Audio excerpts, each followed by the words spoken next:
Hi, everyone, and welcome to our GCAP talk, Desserts, Deserts, and Deserted Islands, designed deep dive into evolving The Sims mobile title features. My name is Penelope Davison, and I'm a game designer working on The Sims Freeplay at EA Firemonkeys. And I'm Jack Sinclair. I'm also a game designer at EA Firemonkeys, and I'm on The Sims Mobile, and I've been on a few other projects as well at Firemonkeys. EA Firemonkeys is obviously an EA studio that's here in Melbourne, Australia. We have 4 games currently in our studio across simulation and racing. This includes The Sims Freeplay and The Sims Mobile, which me and Jack are representing today, but also Need for Speed and Real Racing. So some of these games have been released and out in the wild for quite a long time. The Sims Freeplay has been out for almost 10 years now. We'll be hitting our 10th anniversary later this year, which is really exciting. But clearly, there's a lot in these games and they've just kept going. So we've built up a lot of experience because of that. You know, we've kept these games going and players are still enjoying them and still after new exciting content. And in response, that's part of the fun of live service, is not just accepting where you are at the beginning, but taking time to optimize your game moving forward and seeing what else you can do with it and create. So that's one of the cool benefits of having 4 different games under the one studio as well. Sometimes there's a lot of lessons that you learn from releasing features in one game that can be taken across to the other. Sometimes that's within simulation, and every now and again, it makes the jump between simulation and racing as well. So that's kind of what our talk is about. We'd like to talk about some of the lessons that we've been learning in live services and also just point out the common thread between a few of them and show you how some of those lessons have been making the leap between titles and how those lessons are compounding on themselves, building into better designs and features for our players.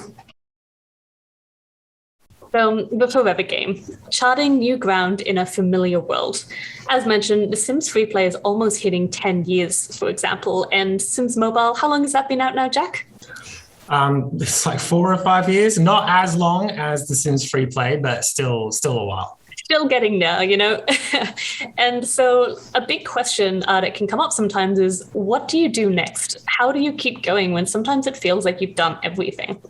And the good news is we have a big, great source of information guiding us in which direction to go. And that is, of course, our player base. So we do have a couple of different ways that we engage with our players to try and just make sure that we're constantly up to date with how players are feeling, but also letting them and their sentiment guide what we do next. So the 2 main ways I would say that we do contact our players and be involved and see what they would like to see in our game next is either via social media. So both me and Jack are part of the Sims Sim Guru program, in which we have a social media presence, and using that we engage with the players, we talk to them, gather suggestions for features and content, and figure out, basically just keep our fingers on the pulse so that we know what they're after. And that way we can report back and act on that feedback as we can. The other main way that we gather feedback from the players is also through an optional questionnaire that we can send out to players periodically and just test and ask, would you prefer X theme or Y theme, and things like that, just to get a more informed, nuanced opinion from a wide spread of players to, again, just try and make informed choices about what they'd like to see next. And they are so full of good ideas. Again, almost 10 years, and they're still coming up with all kinds of things that they'd like to see in the game. So the demand is there, which is exciting when you have built your game from a stable base. So all of this is in an effort to keep things fresh. When your game has been out in the wild for so long, it can be easy for players to, maybe they start getting a bit sick of things, and you need to start adding things in as exciting live service features to make sure that they stay engaged with your product. As part of that, one angle that you can take is really, again, using that feedback is to move forward with player-focused features. So some of the examples from both of our games recently that we've implemented into our games is in Sims Freeplay. We've recently added a meta to our entire game, which was quite an undertaking. But it's really been helping the players out and figure out how they've gone in their journey and what they can do next. In Sims Mobile, we've given them a new way to engage and given them a bigger canvas to be creative in by finally introducing the multi-story feature so that they have a lot more space to be building in and they can engage with the content for a lot longer. So that's kind of examples of just the setup, when you start moving and why we're doing this, why we keep coming up with live service features. And in the end, it's to give players new ways to connect with our games and keep enjoying them. But because, again, we're doing this over a long period of time, we have the opportunity to get better. And we have the opportunity to bring lessons from one project to the next. So what does that mean? What does that look like in practice? Well, here are some of the learnings that we've carried from one game to the next. Yeah, cool. So to start us off, our first player insight, as we're calling them. I remember when I started on The Sims Mobile, we were a pretty new team and we were kind of thinking, okay, like what's the first thing we want to do, right? Like how do we kind of like leave our print on this project for the first time? And I think after playing it, we kind of felt, one thing we really want to bring to the title is just a bit of variety, right? Like let's just try something a little bit different, a little bit new. And, because without it, players, probably going to get a little bit bored because we're new to the project and we want to try something new. And also there was this acknowledgement that, from an internal perspective, these older live events that we were using, like they just took a little while to make. And we were thinking, how could we be a little bit more efficient with our time? So we got to design something from the ground up with that in mind. And so that's a bit of extra context, Jack. When you say took over this feature, what do you mean? Well, Maxis actually worked on The Sims Mobile first, and then Firemonkeys took it from there. So that ended up being Sweet Treat Showdown. So this was really fun. This was kind of like a baking show inspired event where Patty, the lovely older lady, kind of helps the player, bake various desserts and treats and such. And if they're able to do that, then they win certain resources that then lead to getting prizes that they can, use for their home and stuff like that. So stick on to the next one. Sorry, it takes a little bit to load on my side. Yeah.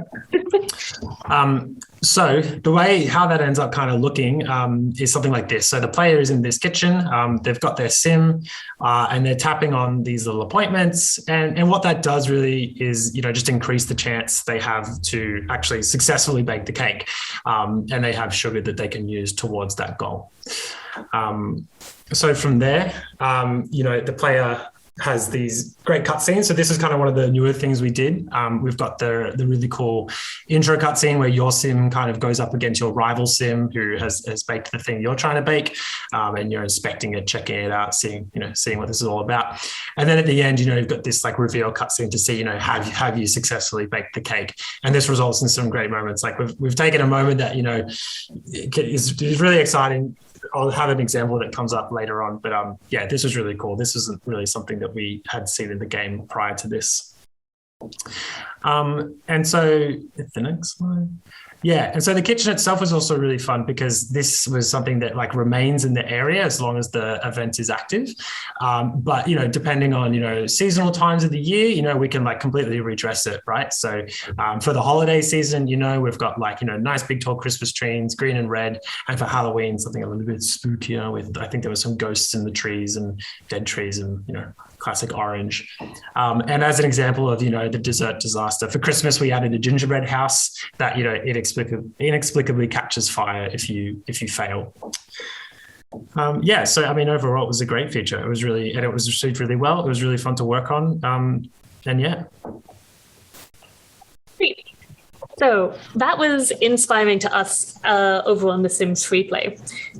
We had a few live events that we've been running, but players were really craving something new. We hadn't added a new event to our live event calendar for a while. And again, they really just needed something different to do so that they could keep enjoying the game. And we wanted to be able to give them a way to earn content in a way that was more exciting to them. However, creating a new feature and keeping that in mind, we also wanted to try and make sure that it was sustainable for us as well. As one of the other things players had been asking for was to bring back some of the extremely narrative-heavy quests. So the quests in our game are like quests in most other games. A character asks you to do something and you go do it. However, they have a lot of narrative and they take a lot of development time to make. So we kind of haven't been able to make any in recent times, but we know it's a player favorite. So what we did was we tried taking a little bit of inspiration from those quests that the player loved, and keeping in mind the idea of bringing new variety to our calendar and gameplay, we created Sim Chase. So this is a new live event in our game, which reintroduced some low-level narrative back into our game in a sustainable way. So in Sim Chase, the player joins again, similar to Sweet Treat Showdown, the player is invited onto a reality TV show, but this one's more inspired by The Amazing Race or shows like that. The player each day will have a series of challenges for them to undertake to be able to succeed in the race and earn different prizes for their Sims. So the exciting part for us was having a really useful narrative conceit that was really, really strong. So the narrative conceit meant that the challenges and the goals that we were asking the player to do could be quite zany, which meant that their Sims were doing activities that were very outside of what they would normally be doing and introduced a lot of life to all of the actions that the player was doing, instead of players simply grinding for the same resource again and again and again, which can be quite common in a lot of games.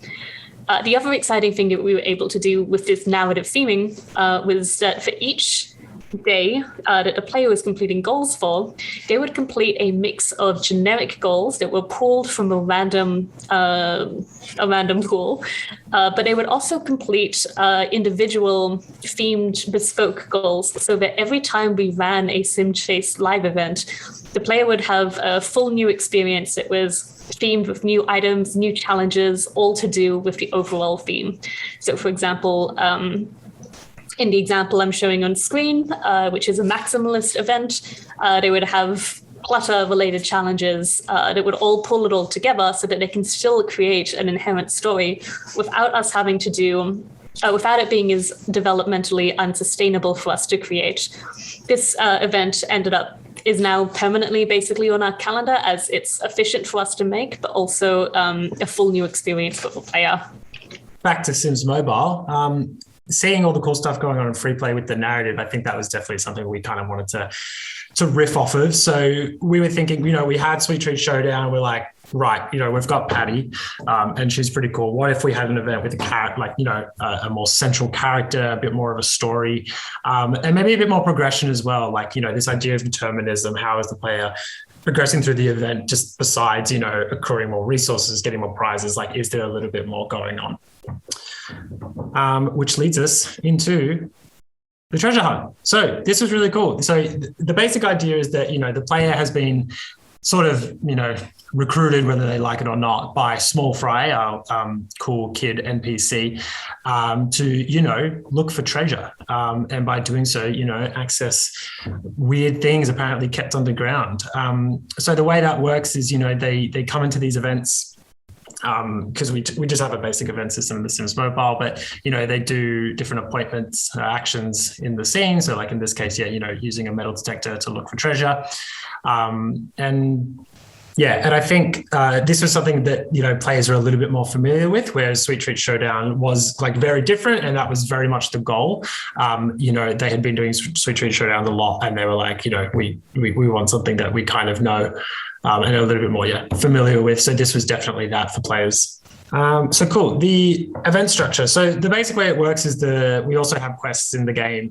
So the player, starts that, and that's how Small Fry gets in contact and says, "Hey, I heard you want to be a treasure hunter in the Explorers Guild," which is, this sort of mysterious collective, I suppose.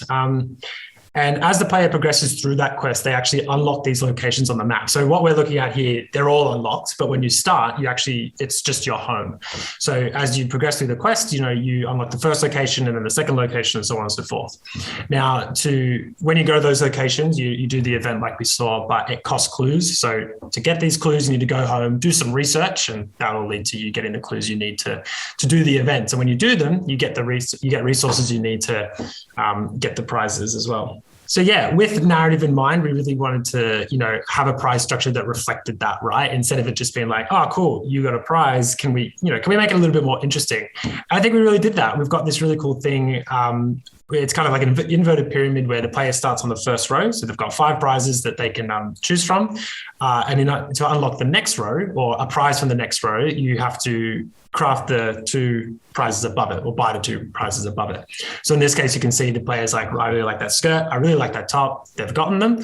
And that's unlocked the nightshade, or maybe it was the nightshade thing that they wanted, which is why they got the 2 things before it. So this is cool. Like, there are going to be players who get everything, and that's like, that's awesome. But for players who just like, I just want that trench coat, we offer a way that players can just, go for that one thing and then be happy that they got that. And it just fits the theme really well. And then, you've got the treasure at the bottom. On top of that, we've also got this little mini game, just keeping things a little bit random. So, it happens every now and again. You just come to a dig site, you touch someone on the dig site, and then you dig up a random reward. So it's just something a little bit different, so the player's kind of going for multiple things at once and just keeping things interesting. Awesome. That leads us back over to The Sims Freeplay. We were really inspired by a lot of the parts of Treasure Hunt, and so when it came to doing our next feature, we really wanted to create an entirely new, accessible experience in Freeplay, while again taking inspiration from Treasure Hunt. We wanted to allow for more player choice in how they progressed through the event. Right. So we created Influence Island.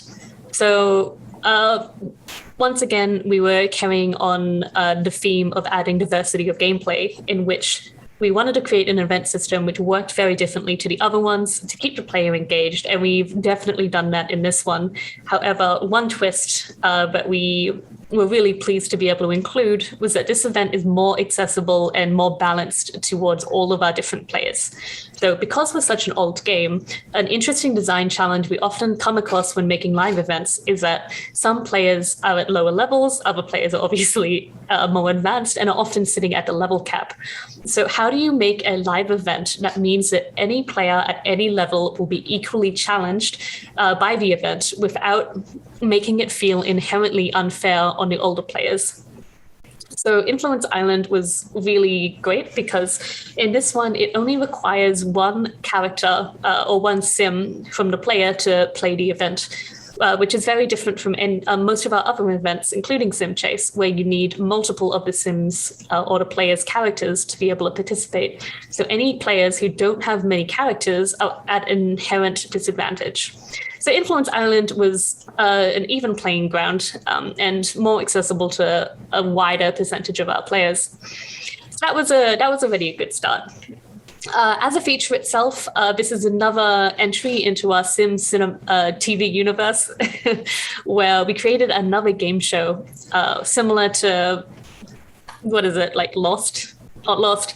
I don't watch reality TV, but basically your sim is stuck on an island with all these other characters, and your sim needs to convince the other characters to join their crew. So this was exciting because there were a couple of things that we've added to this event system to give the player a little bit more choice in how they progress through the event. The first area where we've added this little bit of extra determinism is in the actual event itself, where the player needs to try and convince the character to join their squad. And they do that via this little numbers minigame. There are different options that the player have to be able to try and convince the other player. And you can see in this image here, there's a yellow zone and a green zone. So if the player plays their cards right and the number or their influence reaches the green zone, they automatically win this challenge and get a little bit closer to convincing that character to join their squad. However, there's also this yellow zone, which adds a little bit of an interesting game there and some meaningful choices for the player, where they have the option to, instead of risking going bust, they can choose to stop and see if they've influenced a character more than their rival. If they have, then they've convinced a sim and all is well. However, there's a chance that they may lose the round, and that's up to the player to decide if they want to risk it or not. One of the other interesting parts to Influence Island as well is your character, again, is trying to convince all the NPCs on the island to join their team. And when they do that, as they do that, they earn currency to buy rewards with. However, because convincing people to join your squad is easier in the beginning, the player has the option to either make friends with a lot of people different people quickly and earn lots of more common prizes, or they can choose to deep dive and really get the fully complete a relationship with each character to be able to increase their chances of winning the grand prize at the end. So they have that option of what they want to be chasing and how they want to be tactical about it, which is really exciting. The other thing from a development perspective that we were really happy with this system is that it's extremely efficient for us to create new events. All of this is data-driven, and because a lot of it is built around the narrative theming itself, and things like the thumbnails for each of the prizes is completely driven by code, there's almost no setup work required by designers or any of our team to be able to create a new Influence Island event, which is very exciting because the more time we save on some of these features, the more time we can spend working on some of our bigger player requests that require a lot more time and effort for us to create. That leads us along to our next feature over on The Sims Freeplay. So one of the big things that players have always been asking for has been increasing the amount of land that they have in the game. So Sims players build houses, most of you may know that, but they love being creative. And the more house lots they have, the more canvas they have to play with and to paint and build these amazing houses. So what we wanted, the player insight that we had for our next feature, was to continue to diversify gameplay and keep that trend going, to deliver a much requested feature using this sustainable savings that we've been making in our previous live events, but also to experiment with adding long-term goals in an accessible way. And this is, again, in response to before where I mentioned some players have been in the game for a really long time and they don't have a lot of new content to digest anymore. All our live events can be roughly around 10 days, is about on average for how long our events are. So we wanted to try giving them something that was a bit longer and see how that went down. So that brings us to Downtown Developer. Downtown Developer is an event in our game where the player collects resources and builds up a building in various stages. So you can see in the gift there, just a building being built up. So this is really exciting because while we're a simulation game, we haven't spent a lot of time upgrading things in a more granular fashion like this, or at least we haven't really done anything like that in a really long time. So it was also one of the first times players were collecting resources, which in a very nice habit-forming live event way, the different resources that they needed would be available on different days of the week, giving the player a reason to check in and come in on different days to be able to get some of the rarer resources to be able to complete this amazing development that they want to build. This was, again, longer than our standard live events, which were on average 10 days, but this event was 30 days. So it was a bit of a roll of the dice for us. But again, it was worth it to see if we could, how the players would react and if they would enjoy building something up in stages and getting this a really nice canvas extra space prize at the end. Just a note on the resource collection too.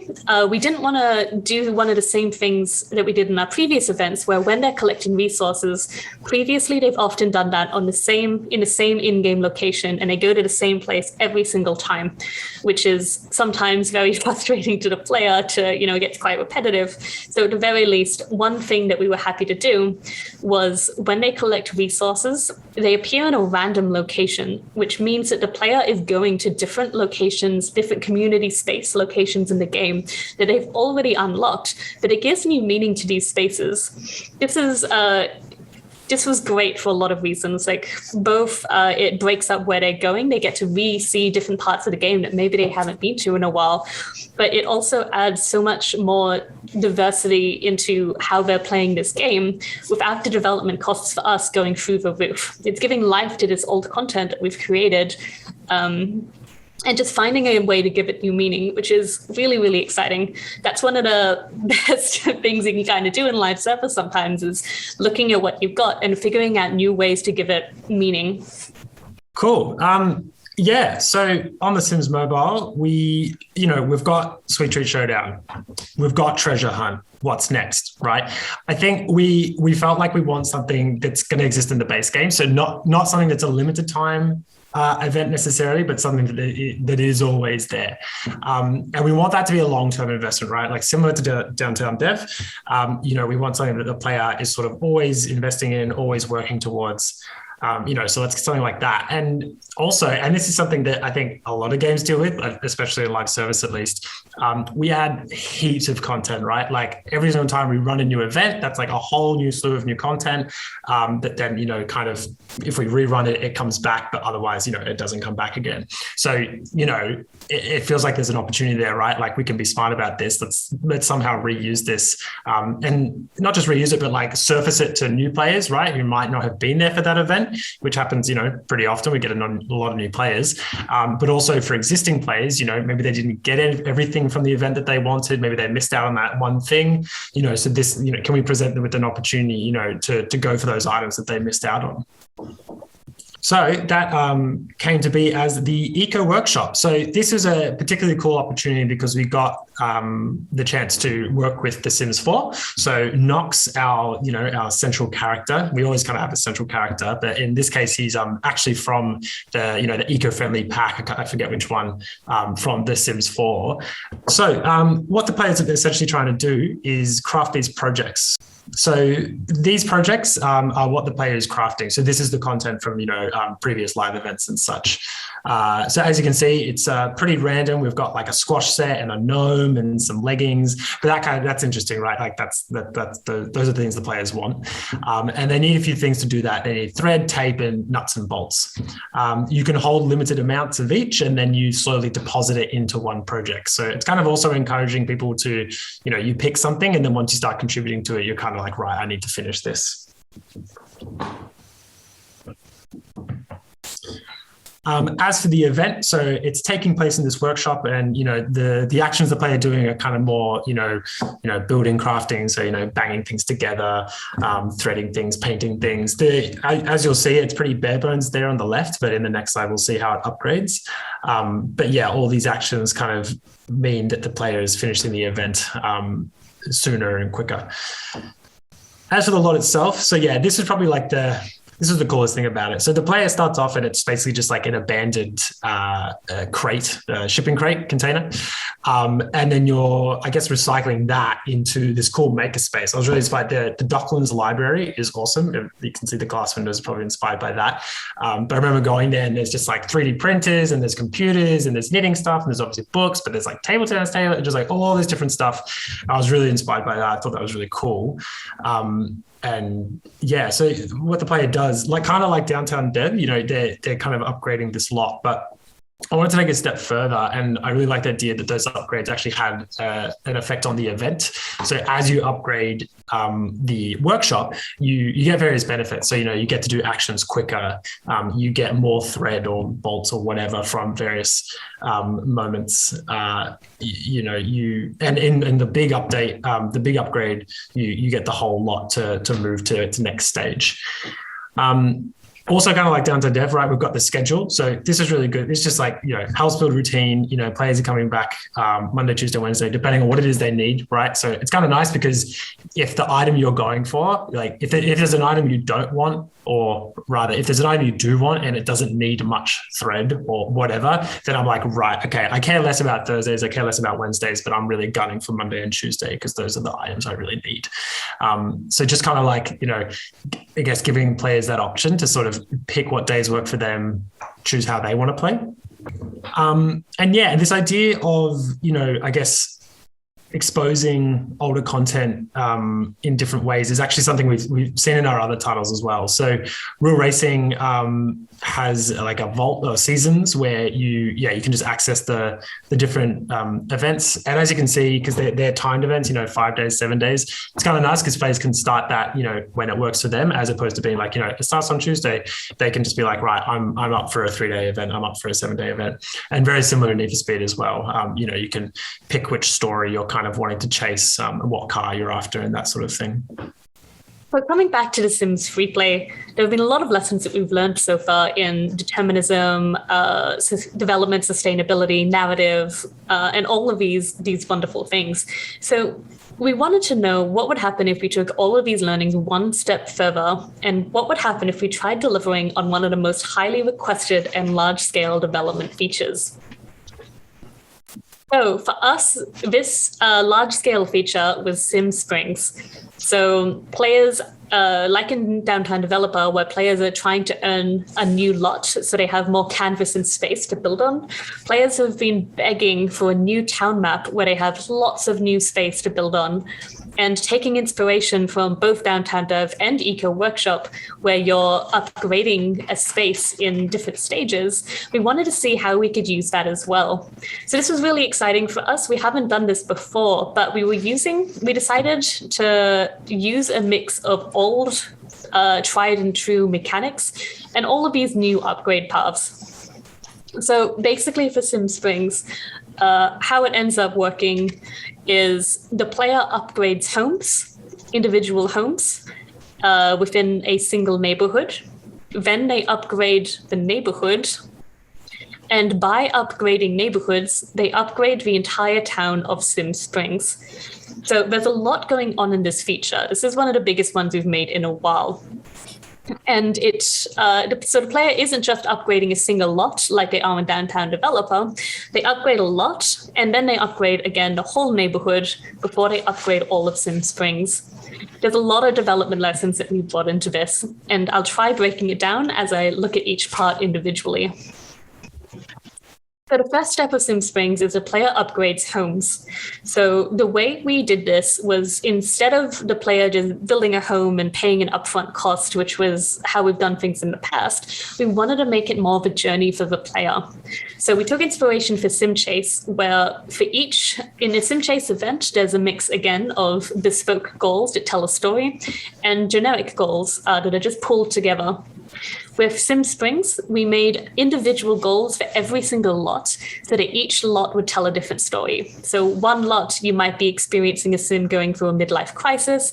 The next lot, you might be experiencing a sim protesting against llamas because of misinformation. We were able to tell some really fun, zany stories through these individual narrative goals, while also saving on dev time by creating some generic goals for a neighborhood.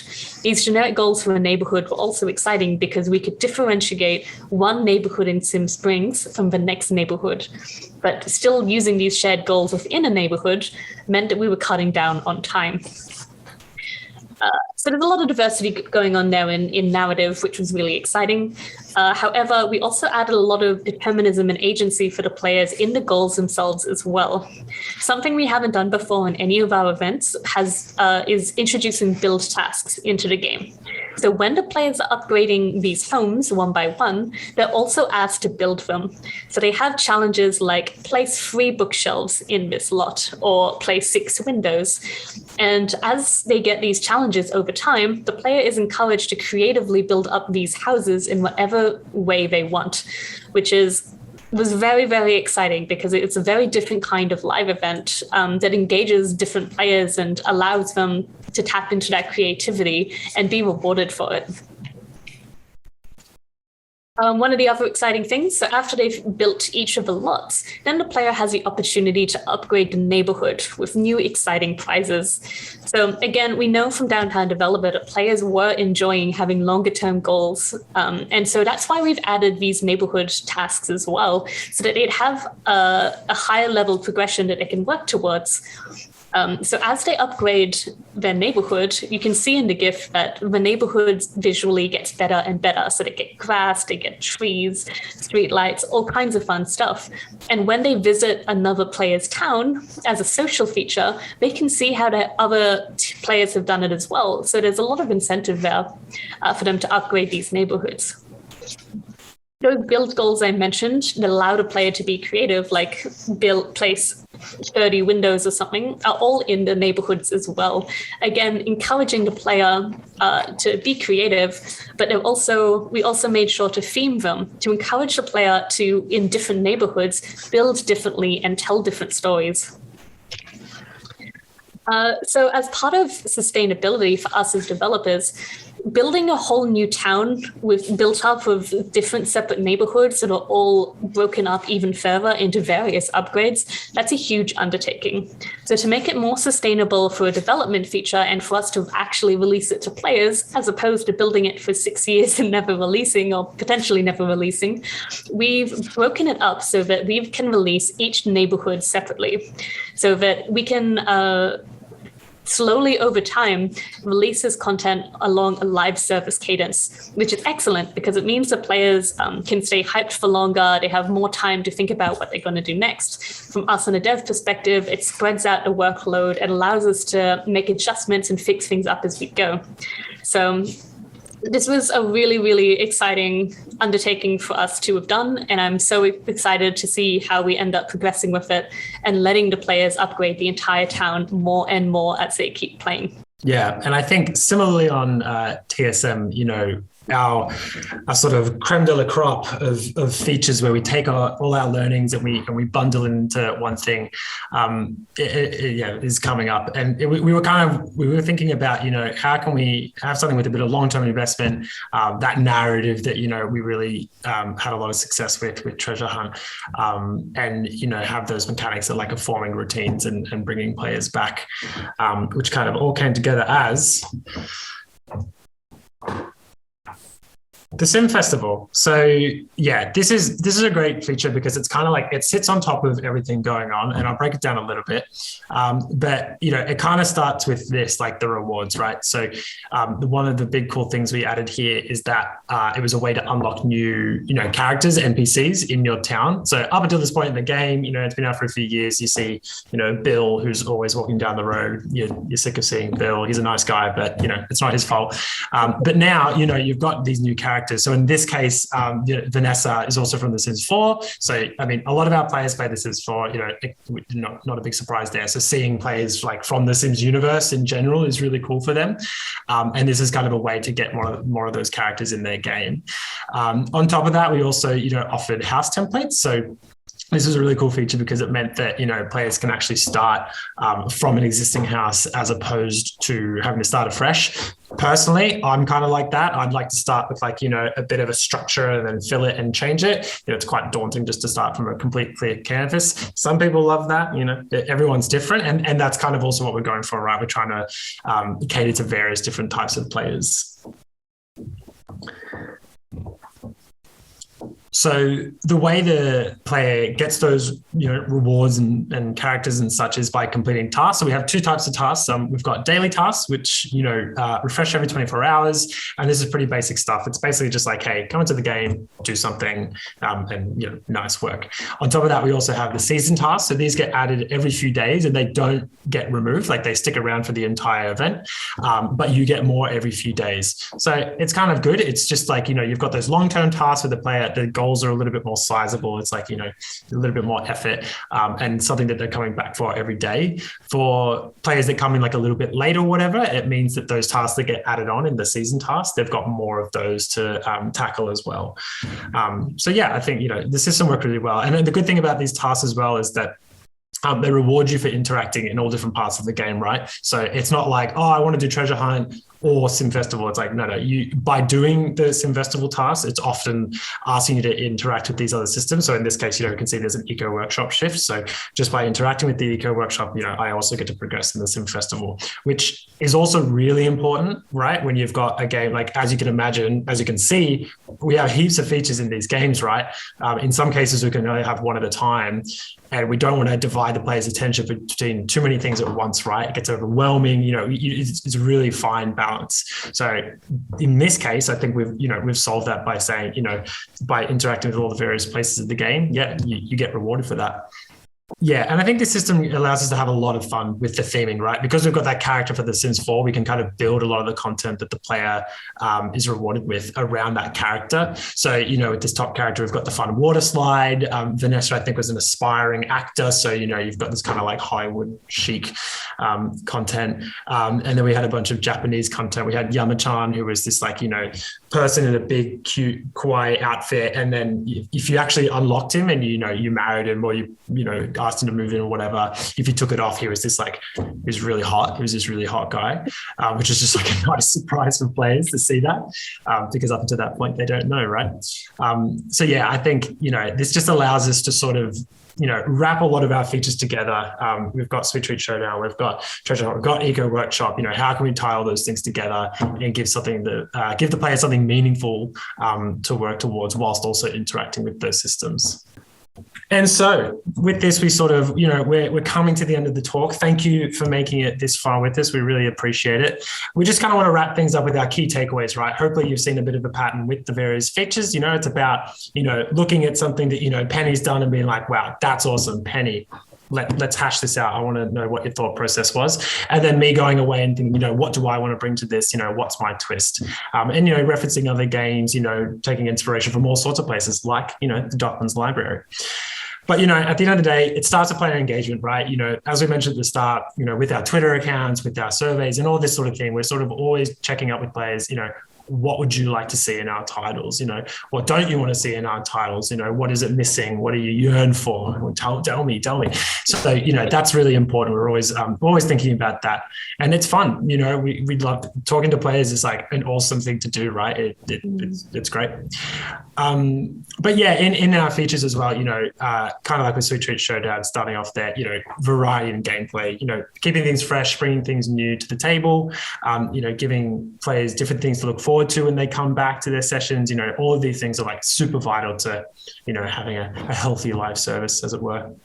And narrative framing is really essential as well, right? Like tying these features together, making sense of what's going on, right, is super important. And having interesting central characters like Patty, like Nox, and etc. It just makes it fun. It makes it easier to engage with it and brings a bit of spice to everything. Determinism, giving the player clear set goals as to how they achieve what it is they're going to set out to achieve, and why it is they want to do that. It is super important. And player agency, allowing the player to set their own goals, whether it's picking certain prizes or going after certain tasks, giving the player options in how they want to tackle their sessions day to day is it is very important. But, also us, right? Development sustainability. There's only so many people in a team. We've only got so much time. So if it's a great feature and everything, but it's going to take forever, that might mean that, we have less time to work on other things. So just from time to time, we want to check in with ourselves and say, can we work on new exciting stuff? If we get too bogged down with one thing every update, and it means we can't introduce, things with more variety, things with more narrative, and iterate on what we've done before, I think we're kind of missing out on something there. So, keeping things fresh for the player, but keeping things fresh for us as well, right, is super important. And with that, we've officially reached the end of our talk. So thank you so much to everyone for tuning in. We really appreciate it. I'm, again, Penelope Davison, and we've also been joined by Jack Sinclair. We're both game designers from EA Firemonkeys, and it's been an absolute pleasure to talk to you today. Thank you so much. Thanks, everyone. Bye.